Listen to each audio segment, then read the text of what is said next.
বিশেষ করে দেখেন যারা প্রবাসী, এই উপার্জনের জন্য, শুধু উপার্জন, স্ত্রী সন্তান নিয়ে পরিবারের রোজগার, কামাই রোজগার, এদের উপার্জনের জন্য বছরের পর বছর হাজার হাজার মাইল দূরে, লক্ষ মাইল দূরে, পুরা দেশ, পরিবার, বংশ, সমাজ, ঘর সবার থেকে বিচ্ছিন্ন হইয়া মাসের পর মাস, বছরের পর বছর দিন কাটে। সৌদি আরবে আমি এইবারও এমনও ভাই দেখছি, জিদ্দা থাকে 28 বছর ধরে সৌদি আরব, 32 বছর ধরে সৌদি আরব। তাহলে এই বাচ্চারা যদি 14 বছর বয়সে কিংবা 16 বছর বয়সে গিয়ে থাকে, এরপরে যদি আজকে 32 বছর থাকে, তাহলে 32 আর 16 কত হইল? তা তার আর হায়াতের রইল কি? তার আর জীবন যৌবন আর রইল কি? বাকি আছে কি? সুখের আর জিরাইবার, অবসর নেবার টাইম করুন, শেষ তো এমনি এমনি হায়াত। 28 বছর বিদেশ, তার রইলটা কি? তা এই যে লম্বা সময় উপার্জনের জন্য, রিজিকের ফিকির, উপার্জনের ফিকির, স্ত্রী সন্তানের মুখে খাদ্য তুলে দেওয়ার ফিকির। আচ্ছা, এরপরে দেখেন দেশে আমাদের জীবনের প্রত্যেকের 60 বছরের বুড়া মানুষ অথবা 18 বছরের যুবক মানুষ, সবার দিলের মধ্যে এই ঘর, পরিবার, স্ত্রী সন্তানের উপার্জন, একটু আরামে থাকা চলা, তাদের জন্য একটা ঘর, তাদের জন্য একটু জমি, তাদের জন্য একটু টাকা পয়সা, তাদের একটু আরামের ব্যবস্থাপনার জন্য আমাদের প্রত্যেকের জিন্দিগি, বেশি অংশ বলা যায় মূল অংশই জিন্দিগির এর পিছনেই ব্যয় হয়েছে। ঘন্টার পর ঘন্টা কর্ম করতেছে এই সংসারের একটু উপার্জন বাড়াইবার জন্য, বউ বাচ্চা নিয়ে, সংসার নিয়ে একটু ভালোভাবে চলার জন্য। একজন মানুষ প্রাপ্তবয়স্ক হয়, বিবাহ শাদী করে, তো স্ত্রী সন্তান পরিবার হয়, তাদের জন্য তার একটা মৌলিক ভাবনা যে তাদের খাদ্য খাবার, তাদের জন্য আয় উপার্জন, তাদের রিজিক ইত্যাদি নিয়ে ভাবে। আর এটা আল্লাহরই কুদরত, এটা লাগবে না, এটা ঠিক আছে, এটাই ভালো হয়েছে, এটা বেশি উঁচা হয়ে যাবে। এটা আল্লাহ তাআলারই কুদরত যে আল্লাহ তাআলাই এই স্ত্রী পুত্র পরিজন এর প্রতি আগ্রহ দুনিয়ার মধ্যে আমাদের প্রত্যেকের মধ্যে দিয়েছেন, ফলেই দুনিয়া এই পর্যন্ত আগাইছে। কেউ যদি নিজের স্ত্রী সন্তানের প্রতি এবং তাদের উপার্জন, তাদের খাদ্য খাবার, সুস্থতা, এগুলোর জন্য প্রচন্ড আগ্রহ বোধ না করত, তাইলে মানুষ জন্তু জানোয়ারের মতো থাকত। আমার শায়েখ আল্লামা মুফতি মুশতাকুর নবী সাহেব হুজুর প্রায় বলে যে গরু তার মা চেনে না, ছাগল তার বাপ চিনে না, কুকুর বিড়াল তার জন্মদাতাকে চিনে না, তার এটা দরকারও লাগে না, সে তার মতো। কিন্তু মানুষ এরকম না। ওই দেখেন ওই বাচ্চারা, আরে ওই দেখেন, সরাও মিয়া, হেরের সরাও থেকে বসে।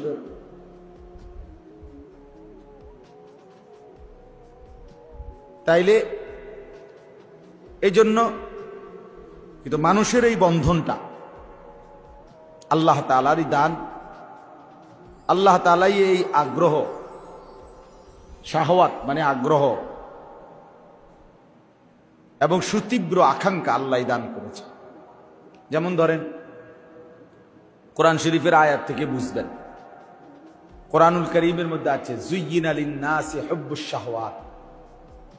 আল্লাহ তাআলা বলেন যে আল্লাহই মানুষের জন্য সৌন্দর্য মণ্ডিত করে দিয়েছেন তার মনের আশা, আকাঙ্ক্ষা, ভালোবাসা কিছু জিনিসের প্রতি, এটা আল্লাহই করে দিয়েছেন। আল্লাহ বলছে কি কি?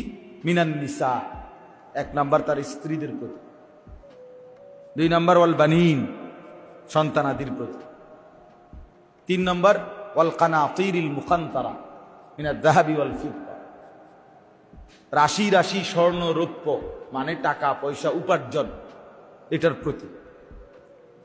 প্রতিটা মানুষই চায় রোজগার করতে, কামাই করতে, উপার্জন করতে। এই আগ্রহ আল্লাহ বলছেন আমি দিছি। স্ত্রীর প্রতি আগ্রহ আমি দিছি, আল্লাহ সাজিয়ে দিয়েছে। সন্তানাদির প্রতি আগ্রহ আল্লাহ তাআলাই সাজিয়ে দিয়েছে। 4 নাম্বার ওয়াল খাইলিল মুসাওয়ামা, চিহ্নিত ঘোড়া, দামি ঘোড়া, সুন্দর ঘোড়া। আর এখনকার জামানা হলো দামি বাহন, সুন্দর বাহন, একটা ভালো গাড়ি, একটা ভালো সাওয়ারি, সবারই আগ্রহ। চলার পথে একটা আরামদায়ক ব্যবস্থাপনা সবাই চায়, কেমনে গেলে একটু আরামে যাওয়া যাবে। এইটার প্রতি এই যে আগ্রহ, এটা মানুষের ভিতরে আল্লাহ বলেন আমি দিয়েছি। ওয়াল আনআম, 5 নাম্বার হলো চতুষ্পদ জন্তুর প্রতি আকাঙ্ক্ষা।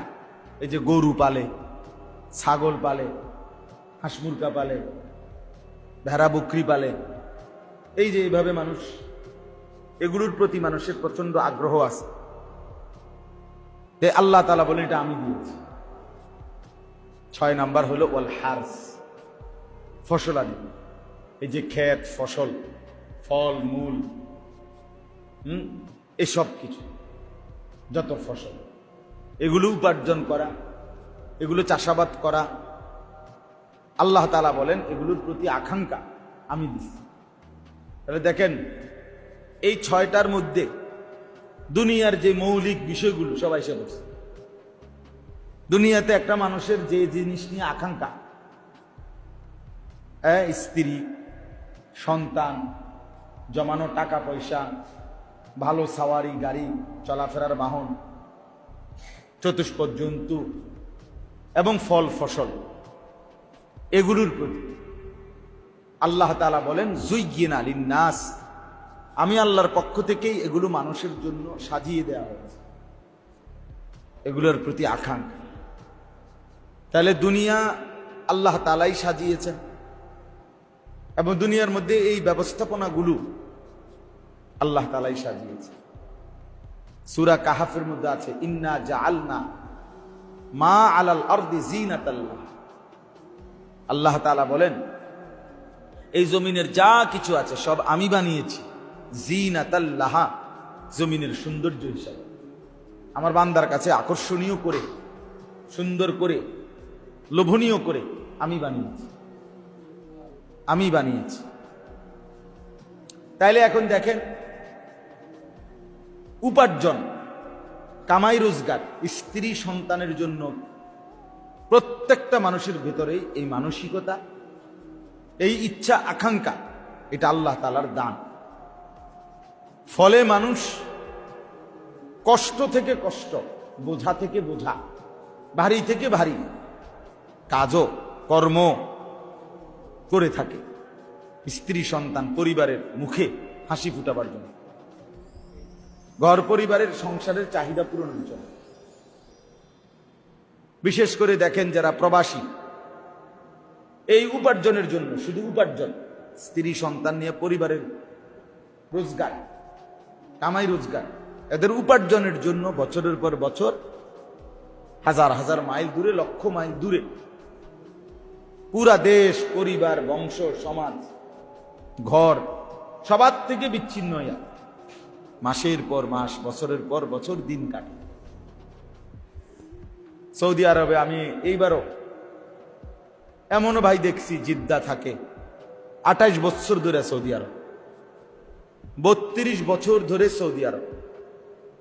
তাহলে এই বাচ্চারা যদি 14 বছর বয়সে কিংবা 16 বছর বয়সে গিয়ে থাকে, এরপরে যদি আজকে 32 বছর থাকে, তাহলে 32 আর 16 কত হইল? তা তার আর হায়াতের রইল কি? তার আর জীবন যৌবন আর রইল কি? বাকি আছে কি? সুখের আর জিরাইবার, অবসর নেবার টাইম করি? শেষ তো এমনি এমনি হায়াত। 28 বছর বিদেশ, তার রইলটা কি? তা এই যে লম্বা সময় উপার্জনের জন্য, রিজিকের ফিকির, উপার্জনের ফিকির, স্ত্রী সন্তানের মুখে খাদ্য তুলে দেওয়ার ফিকির। আচ্ছা, এরপরে দেখেন দেশে আমাদের জীবনের প্রত্যেকের 60 বছরের বুড়া মানুষ অথবা 18 বছরের যুবক মানুষ, সবার দিলের মধ্যে এই ঘর পরিবার, স্ত্রী সন্তানের উপার্জন, একটু আরামে থাকা চলা, তাদের জন্য একটা ঘর, তাদের জন্য একটু জমি, তাদের জন্য একটু টাকা পয়সা, তাদের একটু আরামের ব্যবস্থাপনার জন্য আমাদের প্রত্যেকের জিন্দিগি বেশি অংশ, বলা যায় মূল অংশই জিন্দিগির এর পিছনেই ব্যয় হয়েছে। ঘন্টার পর ঘন্টা কর্ম করতেছে এই সংসারের একটু উপার্জন বাড়াইবার জন্য, বউ বাচ্চা নিয়ে, সংসার নিয়ে একটু ভালোভাবে চলার জন্য। তাহলে কি বোঝা গেল? উপার্জনের নেশা, আগ্রহ, আকাঙ্ক্ষা এই দুনিয়াতে প্রত্যেক মানুষের ভিতরে আল্লাহ প্রদত্ত, আল্লাহই দিয়েছেন। তো যেহেতু আল্লাহ তাআলাই দিয়েছেন, স্ত্রী সন্তানের প্রতি আগ্রহ, উপার্জনের প্রতি আগ্রহ, তো আল্লাহ তাআলাই এটার সব রকমের মূল নীতি আল্লাহ তাআলাই বলেছেন। অর্থাৎ আল্লাহ তাআলাই নির্ধারণ করে দিয়েছেন যে তোমার সেই আগ্রহ, আকাঙ্ক্ষা কতটুকু পর্যায়ে বৈধ, কতটুকু পর্যায়ে অবৈধ। আর তোমার সেই আগ্রহ, আকাঙ্ক্ষা তুমি সম্পূর্ণ নিজের কাঁধে আমি আল্লাহকে ভুলে তুলে নিও না। তোমারে কাজে লাগাইয়া, তোমারে ব্যবসাত লাগাইয়া, তোমারে চাকরিতে ঢুকাইয়া দিয়া, তোমারে বিদেশ পাঠাইয়া দিয়া আমি আল্লাহ বিশ্রামে যাই নাই, নাউজুবিল্লাহ। আমি তোমারে ছেড়ে দেই নাই, আমি তোমারে ভুলিও নাই। তোমারে কর্ম বন্টন করে দিছি, কিন্তু মূল রিজিক আমি দিচ্ছি। মূলত দিচ্ছেন কে? কোরআনুল কারীমের মধ্যে আছে, আল্লাহ তাআলা বলেন, ওমা কুন্না আনিল খালকি গাফিলিন। আল্লাহ বলেন, শোনো, আমি আল্লাহ আমার সৃষ্টির থেকে মোটেই গাফেল নই। আমি আল্লাহ গাফেল নই আমার সৃষ্টির ব্যাপারে। কয়জন বানাইলাম, কতজন আছে, কতক্ষণ আছে, কে নাই, কে আছে, আমি গাফেল না। এই কায়নাতের মধ্যে যত কিছু আছে সমস্ত কিছুর নিখুঁত হিসাব 24 ঘন্টা আল্লাহ তাআলার কাছে আছে। আছে কি না বলে? কোরআনুল কারীমের মধ্যে আল্লাহ তাআলা বলেন, লাকাদ আহসাহুম ওয়া আদ্দাহুম আদ্দা। আল্লাহ বলেন, আমি তোমাদেরকে বেষ্টন করে আছি। আল্লাহ বেষ্টন করে আছেন সবাইকে, সবকিছুকে। এবং আল্লাহ তাআলা পুরা সেকেন্ড মিনিট জিন্দিগির সব গুনে গুনে রাখছেন, গুনে গুনে। তাহলে আল্লাহর নজরে, আল্লাহর হিসাবে আড়ালে আমরা কেউ নই, আল্লাহর সীমারেখার বাহিরে আমরা নই। আচ্ছা, তাইলে এবার দেখেন এই কথাটা আল্লাহ তাআলা এই আয়াতে এবার বুঝাইতে চাইছেন যে বান্দা, তোমারে বানাইছিও আমি, তোমার মধ্যে উপার্জনের আকাঙ্ক্ষা, কামাই রোজগারি করার যে আগ্রহ, এটা আমি দিছি।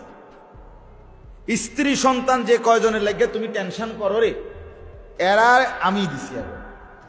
তাহলে যেহেতু সবটা বিষয় আমার দেওয়া, যেই জমিনের উপরে তুমি উপার্জন করবা সেটা আমার, যেই আসমানের নিচে তুমি উপার্জন করবা সেটা আমার, যেই সূর্যের আলোতে তুমি কামাই করবা সেটা আমার, যেই দিনের আলোতে তুমি উপার্জন করবা সেটা আমার। জাআলনান নাহারা মাআশা। আল্লাহ বলেন, উপার্জনের জন্যই আমি দিনের আলো বানাইছি, আর বিশ্রাম আর নিদ্রা, ঘুমের জন্যই আমি রাত্রি বানাইছি, রাত্রি বানিয়েছি।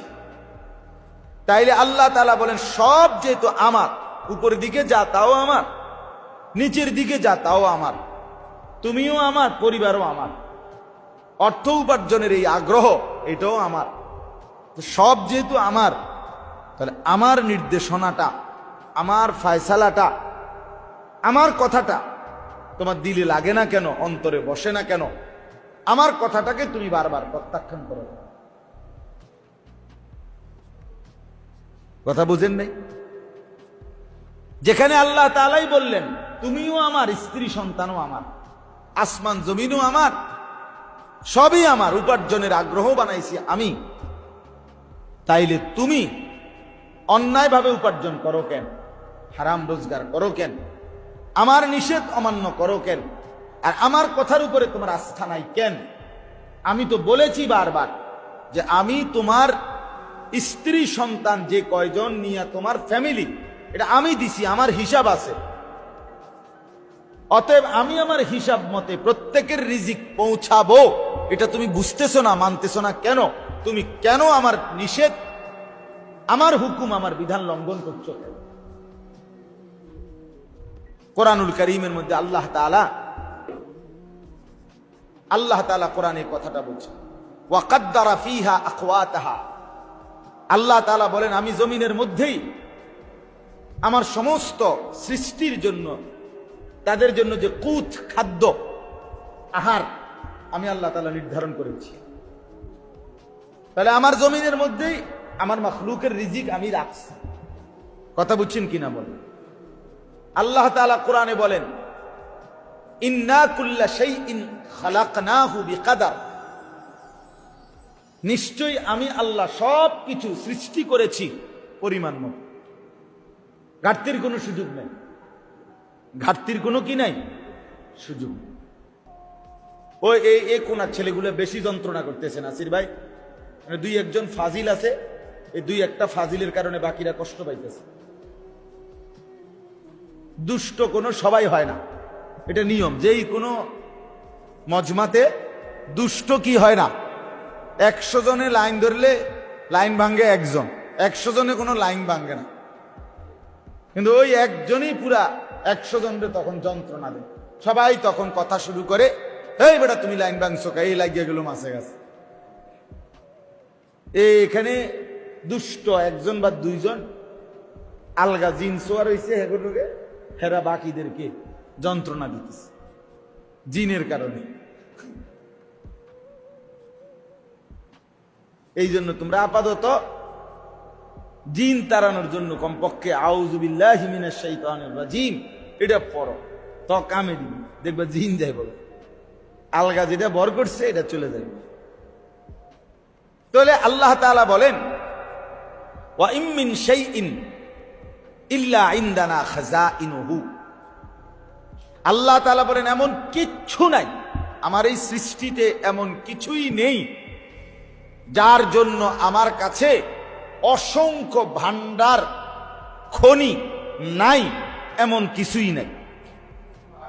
মানে তুমি এটা মনে করো না বান্দা বাতের চাইল আমার কাছে এটা হিসাব করা যে 27 টন 25 টন 200 টন, না না বেটা বেকুব, যে এটাই আমার সবটাই খাজানা, খাজানা, ভান্ডার, ভান্ডার। ওয়া ইম মিন শাইইন ইল্লা ইনদানা খাযাইনুহু।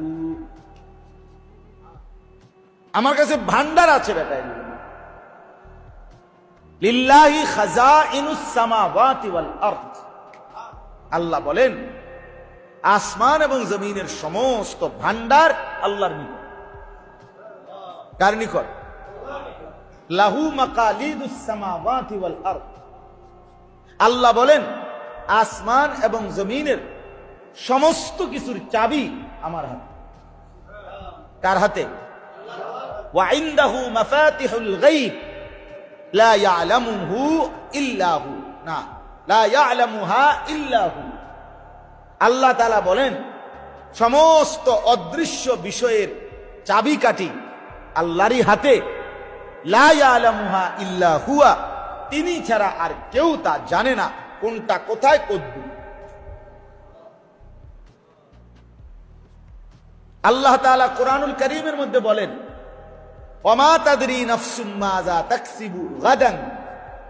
কেউ জানে না আগামী মিনিট, আগামী ঘন্টা, আগামী দিন, আগামীর সময়ে সে কি উপার্জন করবে, কিন্তু আমি জানি। জানে কিনা বলেন?